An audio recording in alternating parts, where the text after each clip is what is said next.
Hi there, welcome to our channel FreeTech. In this video, we'll talk about how to set lookalike audience in Facebook Ad Manager.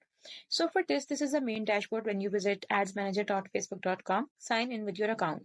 Once you're logged in, now move your cursor over the left side and here we have the audiences option. Click on it. As you click, it will welcome you to a new page. So now here, what you need to do is scroll down and there we have lookalike audience. So from here, you can set up your lookalike audience. Click on create. And from here, you can select your lookalike source. We will click on create new source. And from here, you want audience from website or your app activity.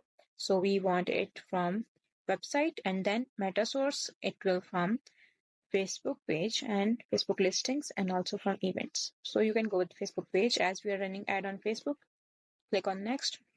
You can choose the page that you want to add here. I will go with this page.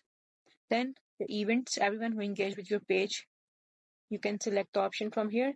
Then audience retention. So I add 365 days here. Then you can add the audience name if you want, and then you can add description. So I will add just an example here, and then I will click on create audience. So in this easy way, you can create lookalike audience on Facebook ad. This is it for today's video. I hope you like it. If you have any question, please comment down below and do subscribe to our channel. Thank you for watching. Bye.